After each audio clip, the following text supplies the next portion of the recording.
Sajek valley নামটি শুনলেই যেন মনে হয় মেঘেরা এসে মুখ ছুঁয়ে গেছে। হালকা ঠান্ডা হাওয়ায় বারান্দায় বসে চায়ের কাপে চুমুক দিতে দিতে মনে হয় যেন এক টুকরো মেঘ ধরা দিয়েছে হাতে। পাহাড়ের কোলে মেঘের এমন মায়াবী খেলা দেখার জন্যেই দেশের মানুষ ছুটে আসে এই সাজেকের দিকে। বান্দরবনের পর এবার সাজেকের অপরূপ মেঘ আর প্রাকৃতিক দৃশ্য উপভোগের সুযোগ হলো। এমন দৃশ্য দেখতে হলে ঢাকার বাসিন্দাদের রাজধানী থেকে প্রায় ৩৫২ কিলোমিটার পথ পাড়ি দিতে হয়। আর আজকের আমাদের যাত্রার লক্ষ্য সেই মেঘে ঘেরা রাজ্য সাজেক। এই পর্বে আপনাদের দেখাবো ঢাকা থেকে সাজেক ভ্যালি যাওয়ার পুরো প্রক্রিয়া। কোথায় থাকবেন, কি খাবেন, কোথায় খাবেন, রুম ভাড়া, খাবারের খরচ সহ সব কিছু বিস্তারিত জানানো হবে। তাই পুরো ভিডিওটি না টেনে দেখুন এবং আমাদের চ্যানেলটি সাবস্ক্রাইব করে বেল আইকনটি অন করতে ভুলবেন না। চলুন তাহলে শুরু করা যাক।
থেকে আসলে আপনাকে সাজেকের জন্য রওনা হতে হবে আর্মি স্কটের সাথে।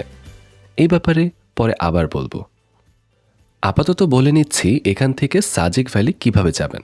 অপশন এখানে বেশ কয়েকটা, যেমন চাঁদের গাড়ি, সিএনজি, বাইক এবং জিপ। ফ্যামিলি নিয়ে গেলে বা 12 থেকে 14 জন মেম্বার হলে আপনারা জিপ গাড়ি ভাড়া করে নিতে পারেন। সদস্য সংখ্যা 3 হলে নিয়ে যাবেন সিএনজি। এছাড়া অনেকে নিজেদের ভাড়া করা গাড়ি নিয়েও আসে এই পর্যটন কেন্দ্রে। এখানে আমরা একটু আপনাদের চাঁদের গাড়ির ভাড়ার বিস্তারিত বলে দিই। আপনি যদি সাজেক 1 রাত থাকেন এবং 1 রাতের জন্য চাঁদের গাড়ি ভাড়া নিতে চান তাহলে আপনাকে গুনতে হবে ৭,৫০০ টাকা। আর যদি 2 রাতের জন্য ভাড়া করেন তাহলে লাগবে ৯,৭০০ টাকা। আবার আপনি যদি সাজেকে এক রাত থেকে পরদিন খাগড়াছড়ির দর্শনীয় স্থান দেখা সহ গাড়ি একেবারে ভাড়া নিতে চান, তাহলে আপনাকে দিতে হবে ৯,৪০০ টাকা। আর ২ রাত প্লাস খাগড়াছড়ির দর্শনীয় স্থান দেখতে চাইলে লাগবে ১২,০০০ টাকার মতো। একটা চাঁদের গাড়িতে আপনারা সর্বোচ্চ ১২ জন যেতে পারবেন। আর যদি সিএনজিতে যেতে চান তাহলে এক রাতের জন্য ভাড়া পড়বে ৪,৫০০ থেকে ৫,০০০ টাকার মতো। ২ রাত থাকলে ২,০০০ টাকার মতো বাড়তি যোগ করা লাগবে। আর যদি সাদা জিপ গাড়িতে করে যেতে চান তাহলে আপনার লাগবে ১০,০০০ থেকে ১০,৫০০ টাকা এক রাতের জন্য। ২ রাত হলে আরও ২,০০০ টাকার মতো বাড়বে। সাথে খাগড়াছড়ির স্পট ভিজিট অ্যাড করে নিতে চাইলে ১২,০০০ থেকে ১২,৫০০ টাকার মতো পড়ে যাবে। আর ২ রাত থাকলেও এরকম ২ থেকে ৩,০০০ টাকা যোগ করে বাজেট করে নিতে পারেন। গাড়ি ভাড়ার যাবতীয় কাজ শেষ করে আমরা এবার রওনা দিলাম বাঘাইহাট আর্মি ক্যাম্পের উদ্দেশ্যে। আশেপাশে সবুজ গাছ, পাহাড়ি বাড়ি, জুম চাষ, ছোট বড় খাল পুকুর দেখতে দেখতেই আমরা বাঘাইহাট আর্মি ক্যাম্পে পৌঁছে যাই। কুয়াশা আর ঠান্ডাটা না থাকলে হয়তো আরও বেশি উপভোগ করা যেত।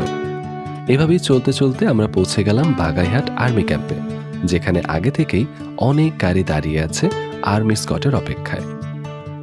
এবার বলি, বাঘাইহাট আর্মি ক্যাম্প থেকে দিনে ২ বার ২টা আর্মি স্কট ছাড়ে। একবার ছাড়ে সকাল 10:30টায়, আরেকটা বিকাল 3টার দিকে। আমরা যাব সকাল 10:30টার সময়টায়।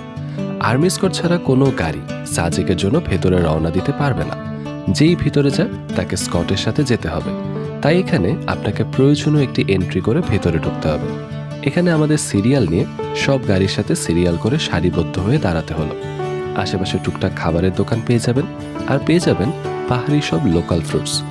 এখানে ডাব অত্যন্ত মিষ্টি এবং দামও কম, তাই এখানে ডাবটা মিস করবেন না। এছাড়াও পাহাড়ি কলা, পেঁপে, পানীয় এইগুলোর দেখা মিলবে। আর পাবেন এই ক্যান্টিনের দই, এটাও আপনারা ট্রাই করতে পারেন। আমাদের তো খুবই ভালো লেগেছিল। বেশ খানিকটা সময় এখানে পার করার পর স্কট ছাড়ার সময় হলো। আমরা গাড়িতে উঠে এবার রওনা করলাম বহু প্রতীক্ষিত ডেস্টিনেশন সাজেকের দিকে। গাড়ি বহরের শুরু এবং শেষে একটি করে আর্মিদের গাড়ি আপনাকে স্কট করে, অর্থাৎ পাহারা দিয়ে নিয়ে যাবে আর নিয়ে আসবে। এটাই এখানকার নিয়ম। রাস্তায় তাই কোনো ঝামেলা হবার ভয় তো নেই। আর যদি হয়েও যায় সেক্ষেত্রে সেনাবাহিনীর সহায়তা পাবেন, তাই চিন্তার কোনোই কারণ নেই। সর্বোচ্চ নিরাপত্তার সাথে সকাল 11:30-এর দিকে আমরা রওনা হলাম সাজিক ভ্যালির উদ্দেশ্যে।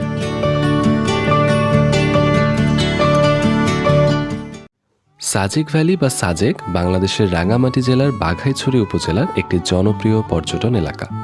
যদিও এটি রাঙ্গামাটি জেলার অংশ, তবে ভৌগোলিক কারণে এখানে পৌঁছানোর জন্য খাগড়াছড়ি জেলা দিয়ে যেতে হয় এবং খাগড়াছড়ি থেকে সাজেকের দূরত্ব প্রায় 70 কিলোমিটার। সাজেক ভ্যালিতে প্রধানত ক্ষুদ্র নৃগোষ্ঠীর মানুষ বাস করে, বিশেষ করে চাকমা, লুসাই, পাংখোয়া এবং ত্রিপুরা জনগোষ্ঠী, যারা বহু প্রাচীনকাল থেকে এখানে বসবাস করে আসছে। বলে রাখা ভালো, সাজেকের উত্তরে হলো ভারতের ত্রিপুরা, দক্ষিণে রাঙ্গামাটির লংতু উপজেলা, পূর্বে ভারতের মিজোরাম এবং পশ্চিমে খাগড়াছড়ির দীঘিনালা উপজেলা। রাঙ্গামাটির অনেকটা অংশই দেখা যায় এই সাজেক উপত্যকা থেকে। এজন্য সাজেককে রাঙ্গামাটির ছাদ বলা হয়।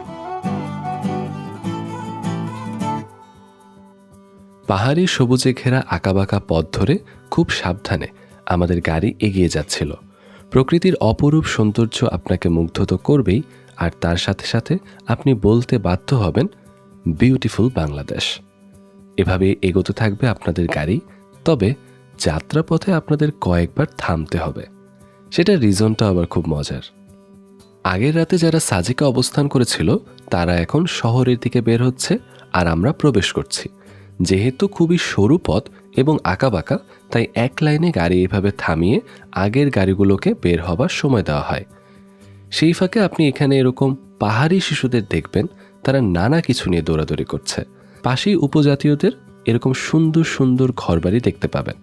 অনেকেই সেখানে গিয়ে ছবি তোলে, তবে আমি বলবো তাদের বিরক্ত না করতে। তারা খুবই নিরীহ জাতি, তাই তাদের সম্মান প্রদর্শন করা খুবই জরুরি। তাই ছবি তোলা বা ভিডিও করলে এমন কিছু করবেন না যেন সেখানকার আদিবাসীরা বিরক্ত হন। প্রয়োজনে তাদের অনুমতি চেয়ে নেবেন। আবারও আমাদের গাড়ি চলা শুরু করলো। আশেপাশে কখনো ঘরবাড়ি, উঁচু নিচু দালান, দোকানপাট বাজার দেখতে পারবেন। তার পরপরই আবার চোখে পড়বে গাছের সারি। উল্লেখ্য, তখনও কিন্তু সূর্য ওঠেনি, তাই কুয়াশাও কাটছিল না, ঠান্ডার তীব্রতাও ছিল বেশ। আর আমরা যেহেতু চাঁদের গাড়িতে ছিলাম, তো বুঝতেই পারছেন আমাদের অবস্থা। কিছু পরে আমাদের আবারও একটুখানি থামতে হলো। এবার আমরা পাহাড়ি পেঁপে খেয়ে নিলাম এখান থেকে। পেঁপে কেটে সামনেই এভাবেই সাজিয়ে রাখা হয়েছিল, তাই আমরা আর লোভ সামলাতে পারলাম না। মাত্র 10 টাকা করে পার স্লাইস পেঁপে বিক্রি হচ্ছিল, তাই কে আর মিস করে। আর পাহাড়ে আসলে অবশ্যই রাসায়নিক ছাড়া এই ফলগুলো কেউ মিস করবেন না। যাই হোক, এরপর আমাদের আবার গাড়ি ছাড়া হলো। ততক্ষণে প্রায় 1টা বেজে গেছে ঘড়িতে। আর এই সময় আমাদের একটুখানি সূর্যের দেখা মিলল।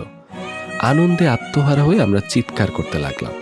রোদ আর ছায়ার সাথে লুকোচুরি খেলতে খেলতে আমাদের গাড়ি অনেক উঁচুতে উঠে গেছে ইতিমধ্যেই। রোডের দুই ধারে এরকম পাহাড়ি বাচ্চারা আপনাদেরকে স্বাগত জানানোর জন্য দাঁড়িয়ে থাকে। অনেকে তাদেরকে চকলেট ছুঁড়ে দেয়, কিন্তু আমার কাছে এটা অনেক বিপজ্জনক মনে হলো, তাই আমি তাদের দিকে খাবার ছুঁড়ে দেওয়াটাকে নিরুৎসাহিত করব।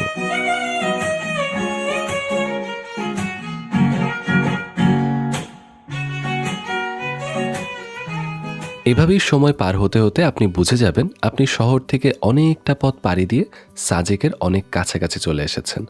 এখানকার বাতাসের গন্ধই যেন অন্যরকম, আকাশের খুব কাছেই যেন আপনি চলে এসেছেন।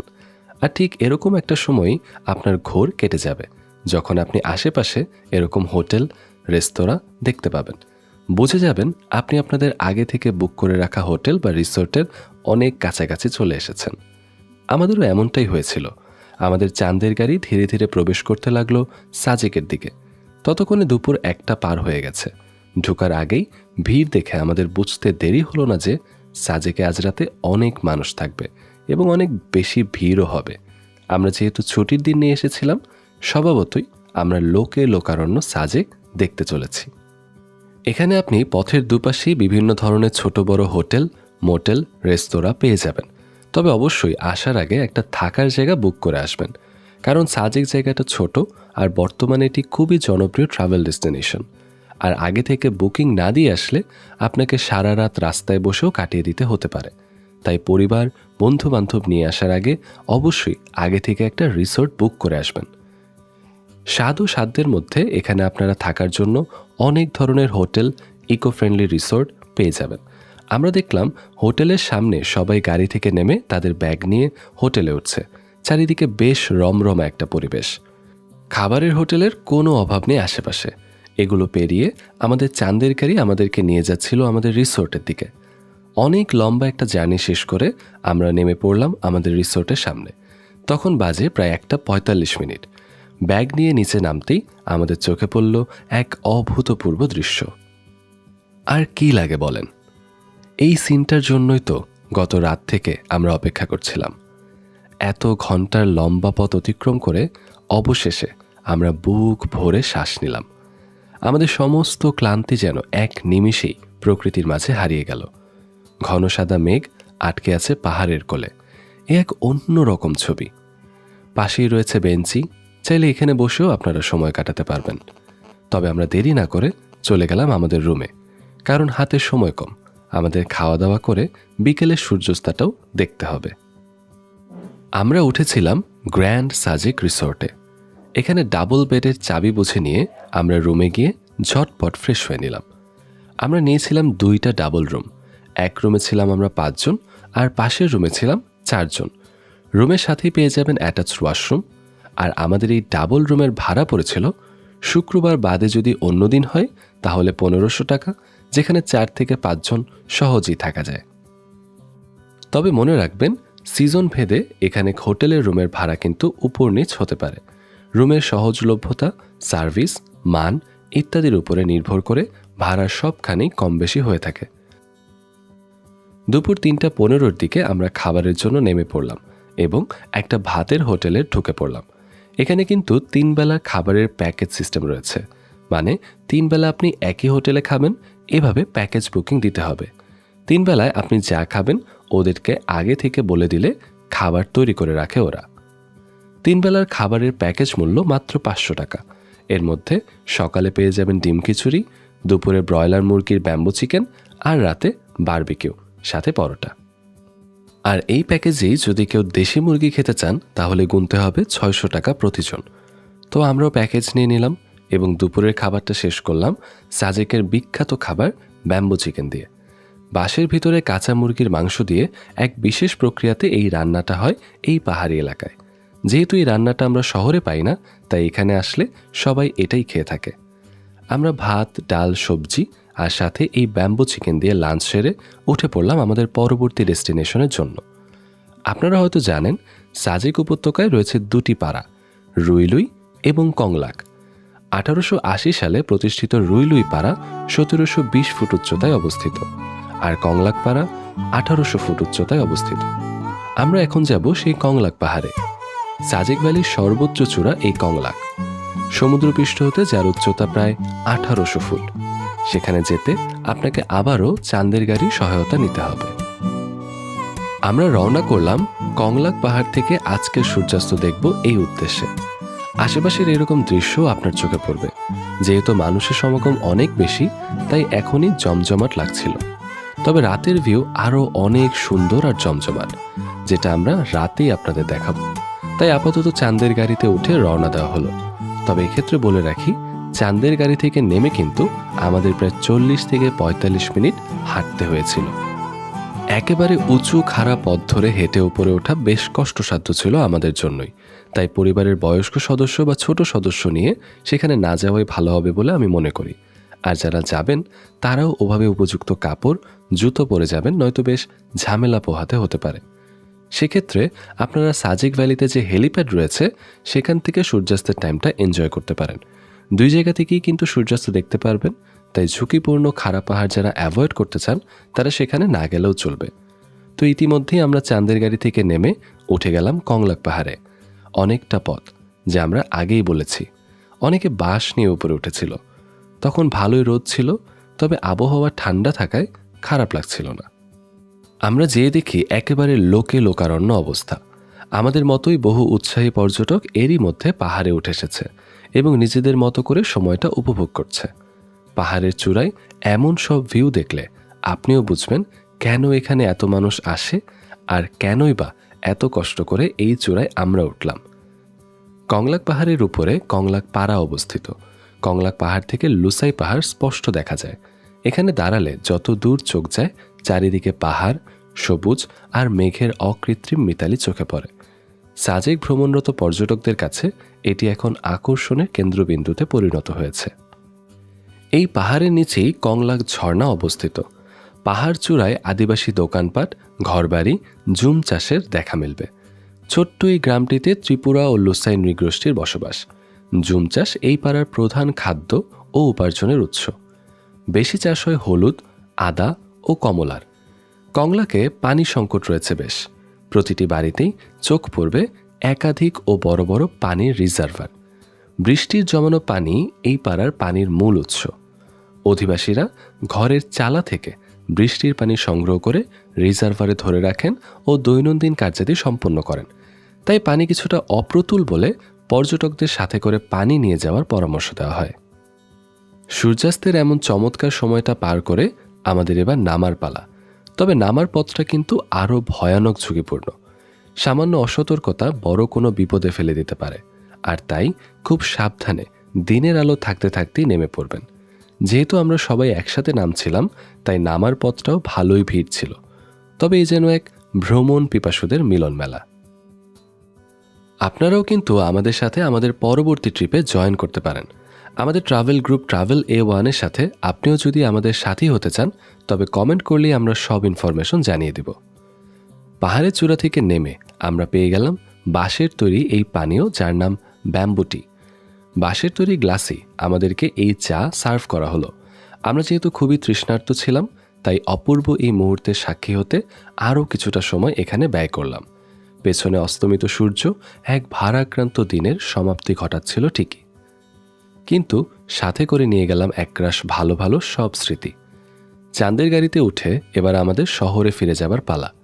আগের মতোই সবাই আবার দল বেঁধে গাড়িতে উঠে পড়লাম। অবশেষে আমরা ফিরে এলাম রাতের সাজেকে। হোটেলে গিয়ে আমরা একটু রেস্ট নিলাম, ফ্রেশ হয়ে নিলাম। এরপর রাতের সাজেক আপনাদের দেখানোর পালা।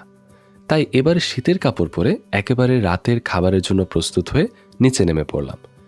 রাতের বেলা চিত্র আবার আরেক রকম। সব হোটেলের সামনেই তখন চলছে রাতের খাবারের প্রস্তুতি। সাধারণত রাতে এখানে সবাই পরোটা বারবিকিউ খায়, তাই সে প্রস্তুতি নিচ্ছে হোটেলের লোকজন। এছাড়া লাইভ নানা রকম সামুদ্রিক মাছ ফ্রাইও খেতে পারবেন। কোরাল, টুনাফিশ সহ নাম না জানা অনেক মাছই তারা এখানে ফ্রাই বা বারবিকিউ করে বিক্রি করে।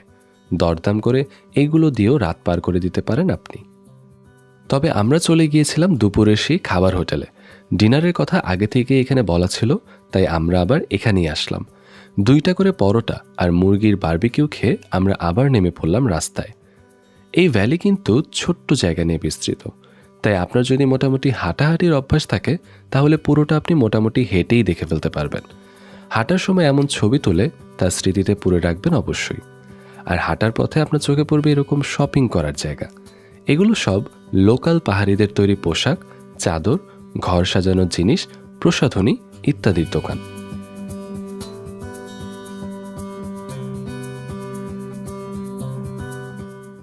সাজেক থেকে ফেরার পথে পরিবারের জন্য অনেকেই কিছু কিনে নিয়ে যেতে চায়, তাই আপনিও চাইলে নাম লেখা এরকম বাঁশের মগ নিয়ে যেতে পারেন আপনার জন্য। এখানে কিছুটা সময় পার করে আমরা আবারও হাঁটতে লাগলাম। শুনলাম সামনে একটা সুন্দর মসজিদ আছে, তাই আমরা মসজিদটা দেখার জন্য এগোলাম। তবে এই মসজিদটা আমরা আপনাদের সকালবেলায় আবারও দেখাবো, তখন দেখতে আপনাদের আরও ভালো লাগবে। পাশেই যেহেতু হেলিপ্যাড, তাই আমরা ভাবলাম সেখান থেকে এক চক্কর দিয়ে আসি। শীতের চাদরে নিজেদের মুড়িয়ে জবু থবু হয়ে হাঁটতে হাঁটতে আমরা আবার কিছু খাবারের দোকান পেয়ে গেলাম, যেখানে ঝালমুড়ি, মোমো, চিকেন অন্থন, আলুর চপ, পাহাড়ি আলু ভাজা, ভুট্টা পোড়ানো এরকম অনেক রকমের হালকা খাবার আপনার মনোরঞ্জনের জন্য প্রস্তুত থাকবে। শীতের রাতে এরকম গরম গরম ভাজা পোড়া খাবার কিন্তু চমৎকার লাগছিল। যাই হোক, আমরা এবার সিদ্ধান্ত নিলাম আমরা এখানে আর সময় নষ্ট না করে রুমে ফিরে যাই, কারণ আমরা সকালের প্রথম প্রহরটা কেউ মিস করতে চাই না। ঘুমানো দরকার, আর তাই রুমে গিয়ে আমরা শুয়ে পড়লাম। পরদিন ভোরে আমরা আমাদের রুমের জানালা দিয়ে এমনটাই দেখতে পেলাম। প্রচণ্ড ঠান্ডা আর কুয়াশা আমাদের শীতের আগমনী বার্তা দিচ্ছিল বেশ ভালোভাবেই। তবে কুয়াশার জন্য আসলে আমরা ক্লিয়ার ভিউ পাচ্ছিলাম না। যদি কুয়াশা না থাকে তাহলে এখান থেকে আপনি আরও সব সুন্দর স্মৃতি ধরে রাখতে পারবেন অবশ্যই। আজই আমাদের সাজেকের শেষ দিন, তাই আলসেমির কোনো সুযোগ নেই। শীত আর কুয়াশা ঠান্ডা উপেক্ষা করে আমরা শুরু করলাম আমাদের সকালের যাত্রা। পায়ে হেঁটে রওনা দিলাম হেলিপ্যাডের দিকে সূর্যের উত্থান দেখব বলে।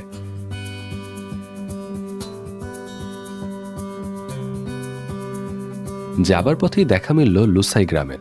তবে কুয়াশার যেন লুসাই গ্রামকে একেবারে কুয়াশা সাদা চাদরে মুড়ে রেখেছিল। সে এক না ভোলার মতো দৃশ্য। সবাই বলে বর্ষায় সাজেক অপরূপ, তা আমিও মানি, কিন্তু শীতে সাজেকের এই অন্যরকম রূপ না দেখলে হয়তো জীবনের অনেক কিছুই অদেখা রয়ে যেত। এই সময় আর গ্রামে না ঢুকে আমরা সোজা চলে গেলাম হেলিপ্যাডের দিকে। সেখানে গিয়ে বরাবরের মতোই প্রচুর মানুষ দেখতে পেলাম। এই ঠান্ডায়ও বাংলার ভ্রমণ পিপাসুদের আটকে রাখা সম্ভব হয়নি। সবাই চলে এসেছে আজকে সূর্য ওঠা দেখবে বলে, কিন্তু ঘন কুয়াশাতে আসলে সেটা সম্ভব হয়নি। তাতে একটু মন খারাপ হলেও সবাই এখানে নিজেদের মতো একটা সুন্দর সকাল কাটাচ্ছিল। আমরা এখানে আমাদের অনেকটা সময় আড্ডা দিলাম, বন্ধুরা মিলে ছবি তুললাম এবং একদম শিশুদের মতো দৌড়ঝাঁপ করলাম।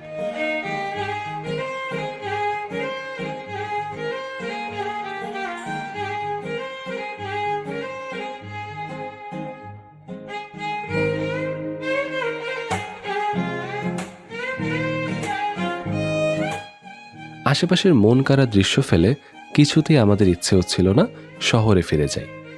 এই মেঘ আর পাহাড়ের সাথে আবার কবে দেখা মিলবে কে জানে। ফিরতে হবে ভাবতেই মন খারাপ হয়ে যাচ্ছিল। তবু পেট জানান দিচ্ছিল যে এখনও পেটে কিছু দিতে হবে।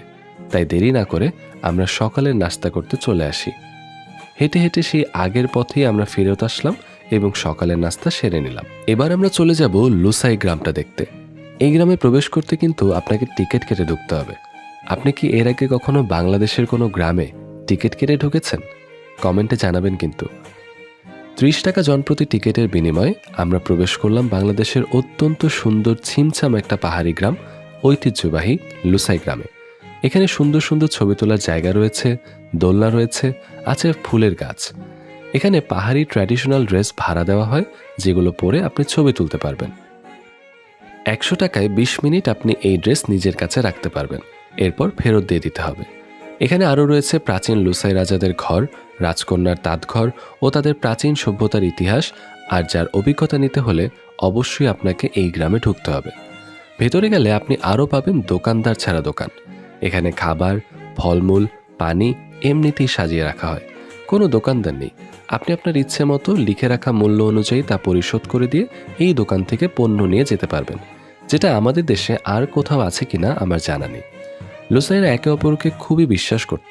সেই ধারণাকে আজও টিকিয়ে রাখতে তারা এই ইউনিক কনসেপ্টের একটা দোকান এখনও এই গ্রামে চালু রেখেছে, যা সত্যি প্রশংসার দাবিদার। লুসাই গ্রামে ঘোরাঘুরি শেষ করে আমাদের এবার চটজলদি রুমে ফিরে যাবার পালা, কারণ আর্মি স্কটের টাইম হয়ে গেছে। আমাদের আজ ফিরে যাবার দিন। ঠিক আবার কালকের মতোই চাঁদের গাড়ির বহরের সাথে আর্মি স্কট করে আমাদের দীঘিনালা নিয়ে যাবে। তাই আমরা রুমে গিয়ে ব্যাগ নিয়ে নেমে পড়ি। সুন্দর কাপড় চোপড় পরে আমরা এবার তৈরি হয়ে নেই, কারণ আজ আমরা খাগড়াছড়ির কয়েকটা জায়গা কভার করব। সাজেককে বিদায় জানিয়ে চাঁদের গাড়িতে উঠে গেলাম ঠিকই, কিন্তু মনটা পড়ে রইল এই মেঘ আর কুয়াশা ঘেরা পাহাড়ে। আমাদের আজকের ট্রাভেল ভিডিওটি স্পন্সর করেছে কুল ওয়্যার শপ নামের একটি ফেসবুক পেজ। সুন্দর সুন্দর মেয়েদের পোশাকের জন্য আপনিও ঘুরে আসতে পারেন এই পেজটিতে। ডেসক্রিপশন বক্সে লিঙ্কটা দেওয়া থাকবে। আপনারা স্পন্সরের জন্য আমাদের সাথে কমেন্টের মাধ্যমে যোগাযোগ করতে পারেন। যাই হোক, পাহাড়ি আঁকাবাঁকা পথের শেষে আমাদের আবার নামিয়ে দেওয়া হয় শহরের যেখান থেকে আমরা ভ্রমণ শুরু করেছিলাম, সেই রাঙাবন রেস্তোরাঁর সামনে। তাই সেখানেই আমরা আমাদের দুপুরের খাবার খেয়ে নিই। শেষবারের মতো ব্যাম্বো চিকেন দিয়ে ভাত, সাথে ছিল বেগুন ভর্তা আর ডাল দিয়ে খেয়ে আমরা উঠে পড়ি বাসে। কারণ আগেই বলেছি আমরা আজকে দেখব হর্টিকালচার হেরিটেজ পার্ক এবং আলোটিলা গুহা, তবে খুবই সংক্ষিপ্ত আকারে। প্রথমেই আমরা যাই হর্টিকালচার হেরিটেজ পার্ক, যার প্রবেশ মূল্য 40 টাকা। 7 বছরের নিচে বাচ্চাদের টিকিটের প্রয়োজন হয় না। এই পার্ক জেলা শহরে বেশ জনপ্রিয়, কারণ এর ভেতরে আপনি পেয়ে যাবেন জেলা পরিষদ ঝুলন্ত ব্রিজ। এটাই এই পার্কের মূল আকর্ষণ। আর রয়েছে একটি ঝর্ণা। ভেতরে প্রবেশ করে ডান দিকেই পেয়ে যাবেন এই ব্রিজটি। আমরা এই ব্রিজে উঠে অনেক আনন্দ করলাম, ছবি তুলে নিলাম মন মতো করে। 22 একর জায়গা জুড়ে এই পার্কটি আপনি চাইলে সময় নিয়ে ঘুরে দেখতে পারেন। তবে আমরা এখানে খুব বেশি সময় নিলাম না, কারণ দিনের আলো শেষ হবার আগেই আমাদের যেতে হবে আলোটিলা গুহাতে। যেহেতু শীতের সন্ধ্যা তাড়াতাড়ি ঘনিয়ে যায়, তাই আমরা আলোটিলা গুহাতে গিয়ে খুব বেশি ফুটেজ নিতে পারিনি। ইনশাল্লাহ পরবর্তী কোনো সময় আলোটিলা নিয়ে বিস্তারিত ভিডিও দেওয়ার চেষ্টা করব। রহস্যময় আলোটিলা গুহার ভেতর কোনো সূর্যের আলো প্রবেশ করতে পারে না বিধায় এতে দেশের মানুষের আগ্রহ রয়েছে। তবে আমরা যেহেতু সন্ধ্যায় গিয়েছিলাম, তাই আমরা সময় কাটিয়েছি মেইন ভিউ পয়েন্টে, যেখান থেকে পুরো শহরটা দেখতে অপূর্ব লাগে। রাতের বেলা পুরো শহর নিয়ন আলোতে এক অন্য রূপে সেজে ওঠে। সেই দৃশ্য অন্যরকম, অপার্থিব। আমাদের আজকের আয়োজন তাহলে এই পর্যন্তই। এরপর নিজ শহরে ফেরত যাবার পালা। চেষ্টা করেছি সাজেক ভ্রমণের সব ধরনের তথ্যাদির ডিটেলসে আপনাদেরকে জানাতে। এমন আরও উপকারী সব ট্রাভেল ব্লগস দেখতে হলে আমাদের চ্যানেলটি সাবস্ক্রাইব করে সাথে থাকবেন। আপনাদের একটি লাইক, একটি শেয়ার আমাদের অনেক উৎসাহ প্রদান করে থাকে। তাই আমাদের সাহস হয়ে সাথে থাকবেন এই আশায় থাকলাম। ধন্যবাদ সবাইকে।